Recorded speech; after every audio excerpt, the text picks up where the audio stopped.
What if all your years of saving left you with nothing but missed memories? Meet Daniel. He followed every rule, worked decades, drove used cars, lived modestly, and maxed out his savings. Friends traveled, upgraded their homes, or enjoyed life. But Daniel waited. At 65, he retired with $2.5 million. 2 years later, a stroke left him unable to enjoy any of it. He passed at 70, leaving $2.8 million untouched. On paper, he won, but in reality, he lost decades of experiences, memories, and life energy. Daniel's story is a warning. Saving without living can be the greatest tragedy of all. When saving becomes a lifestyle of waiting. At first, saving feels empowering. You feel responsible, capable, and in control. But over time, saving can stop being a tool and start becoming a lifestyle of waiting. You wait for more money, for safer circumstances, for the perfect moment. Life slowly becomes a waiting room. You tell yourself, I'll travel when I retire, or I'll buy the car when I have enough saved. The future keeps moving, and years pass while you prepare for a life that may never arrive. The tragedy is not the money, it's the moments you postpone and the experiences you miss while chasing an elusive sense of safety. Daniel's life exemplifies this. He waited for decades, thinking that his wealth would eventually provide him freedom, but by the time he could finally enjoy it, fate had other plans. The illusion of control. Many extreme savers believe that accumulating wealth equals security. While financial preparation is smart, it is no shield against life's uncertainties. Health declines, relationships change, accidents happen, and life can be unpredictable. Money cannot prevent these realities. Extreme savers often fail to recognize that the biggest uncertainties, time, health, and relationships, cannot be solved with money alone. By overemphasizing accumulation, they exchange presence and participation for a sense of control that is ultimately an illusion. Daniel believed he was securing his future, yet he had no control over his health, which ultimately became the barrier between him and the life he had delayed for so long. The cost of postponing joy.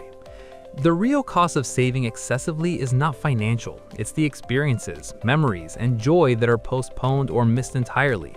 Many savers tell themselves, I'll enjoy life when I retire, or I'll travel when I have enough saved. But life does not guarantee retirement or perfect conditions. Experiences delayed too long may never happen. Skipping trips, celebrations, or hobbies to save money creates a life of deferred joy. Years of happiness are surrendered for the illusion of future security. Imagine missing your child's first recital, refusing a friend's invitation to travel, or declining a spontaneous adventure because you are saving for later. These moments do not return, and the emotional cost far exceeds any bank balance. Money is renewable. Time is not. Money can always be earned, lost, and regained. Time, however, moves in one direction and can never be replaced. Every year, every week, every day that passes is gone forever. Extreme savers often prioritize their bank account over their schedule, guarding their savings while their life quietly slips away. The true tragedy is not the money left behind, but the time they never spent experiencing life. Money is a tool to enhance living. Time is the raw material of life itself. Think about it. You can always earn another $50,000, but you cannot earn another 50 years of life. Each hour you work for money without using it for meaningful experiences is essentially a stolen hour from your own story. The emotional roots of extreme saving. Most extreme savers are not motivated by greed, they are motivated by fear. Past hardship, instability, or insecurity can drive a person to accumulate as a form of emotional safety. Saving then becomes a psychological crutch rather than a financial strategy. The problem is that fear-driven saving never feels sufficient. No amount of money can replace a life lived fully. Security built on anxiety is not peace, it's a prison, and the longer one waits, the higher the walls grow. Daniel's entire life was framed by fear. Fear of not having enough, fear of uncertainty, fear of losing control. In the end, he had more than enough money, yet he never had the freedom to use it fully. The saver who forgets life has already started. Some savers reach the end of their lives with wealth, but no stories, adventures, or fulfillment. They treat life like it begins later, after some arbitrary goal or financial milestone. But life begins now, not after you reach a number in your account. Postponed joy is lost forever, and the memories that could have been created are replaced with what-ifs and regrets. Daniel's story is a reminder that waiting for the perfect moment often means that moment never comes. By the time he could use his wealth, life had already moved on without him. The balanced truth about saving. Saving is not inherently wrong. It is wise, responsible, and necessary. But when saving becomes an obsession, it ceases to serve life and starts controlling it. The goal of money should be to support a life worth living. A balanced saver understands the importance of saving for emergencies and the future, while also allocating resources to meaningful experiences and personal fulfillment. Wealth is a tool, not a measure of a life well lived.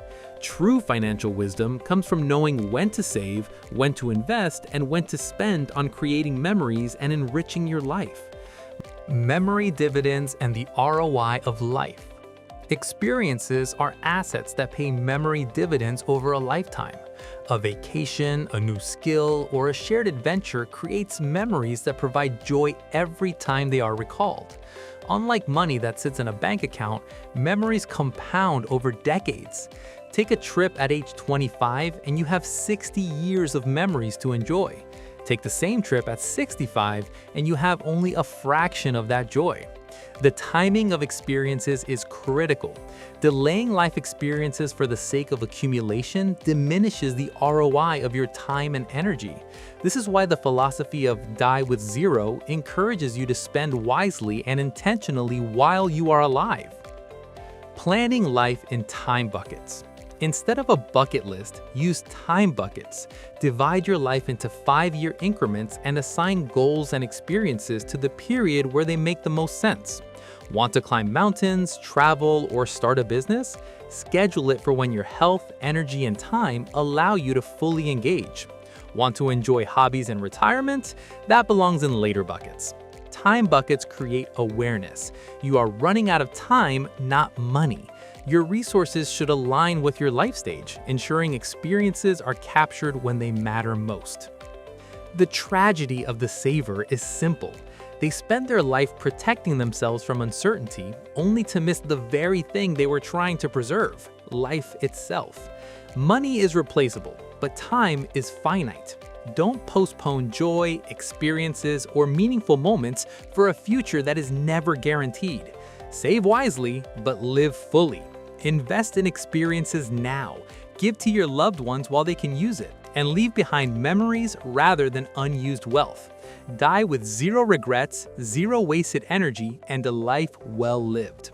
Life is not about the bank balance. It's about the story you leave behind, the memories you create, and the people whose lives you touch.